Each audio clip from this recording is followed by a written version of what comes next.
So marahil ang iba sa atin nagtataka talaga kung bakit ang lagi nyo nakikita sa mga post natin is all about nature.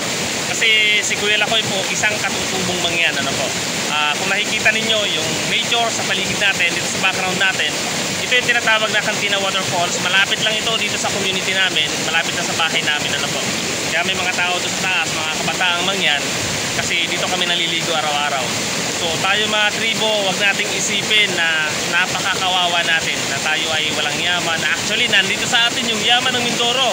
Nasa paligid lang natin kasi yung likas yaman ng kalikasan ay araw-araw nating tinatamasa ng libre na hindi nararanasan ng iba na po. Sabik maranasan ng ibang tao, lalong-lalo po yung mga nasa syudad.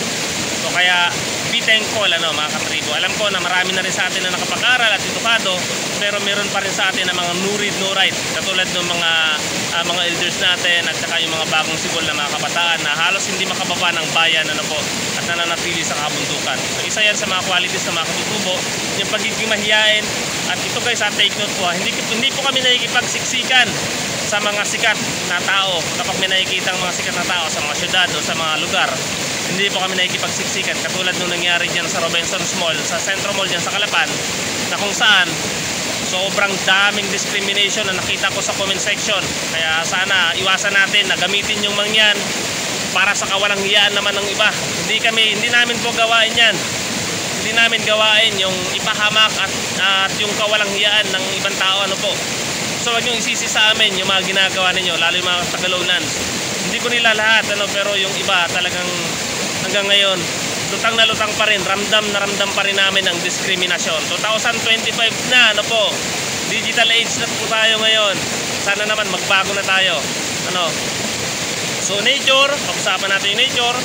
Bakit nature? Kasi ang nature po ay very close sa buhay namin bilang mga katutubo, kasi dito namin kinukuha yung mga pagkain namin, yung mga gamot namin. Kaya po yung kabundukan at saka mga kagubatan ay tinuturing namin itong palengke at saka butika, kasi dyan po nagmumula talaga yung aming mga gamot at saka mga pagkain. Po kami mga forest dependent po kami.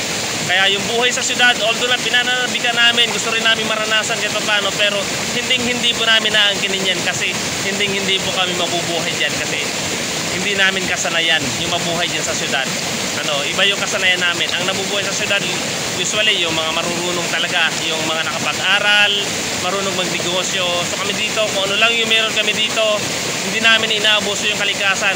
Kung ano lang yung kaya naming ubusin na kainin, yun lang yung kailangan naming kunin doon sa kalikasan. Kasi wala kami ditong imbakan, wala kaming frozen foods dito sa lugar namin, kasi usually naman walang mga kuryente sa mga lugar po dito sa kabundukan.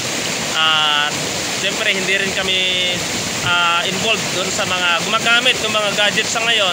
Kaya yung mga laro ng mga bata dito sa amin, although ganun pa rin physically, takbuhan, taya-tayaan, kung ano-ano pa. So ganun pa rin sa dati. Unlike dyan sa mga syudad na more on computer, more on cellphone, more on gadgets na yung kaharap ng mga bata. Pero ito nakakalungkot, talagang napag-iwanan pa rin kami sa laylayan hanggang sa ngayon. At ito yung matinding hamon sa atin ngayon. Kailangan natin gumising, kailangan natin kumilos po.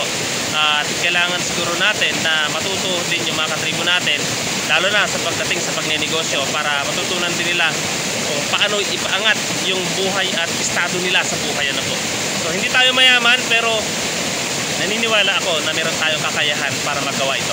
Naniniwala ako na meron tayong magagawa para mabago yung buhay ng ibang tao. Hindi lang po pagtulong, outreach program, pagbibigay ng mga blessings sa mga katribo natin yung ginagawa natin. Kundi po gusto rin natin iparealize sa kanila na maswerte tayo mga katutubo, kasi tayo very close tayo sa nature. Nandito lahat yung pangangailangan natin. Kung wala tayong maibili na shampoo, maraming gugo sa paligid. Yan yung nagsisilbing shampoo natin o sabon dito sa lugar natin. Po. At hindi problema yung mga tubig, hindi na kailangan bilhin kasi napakalinis, napakalinaw, pwedeng inumin, parang lamig.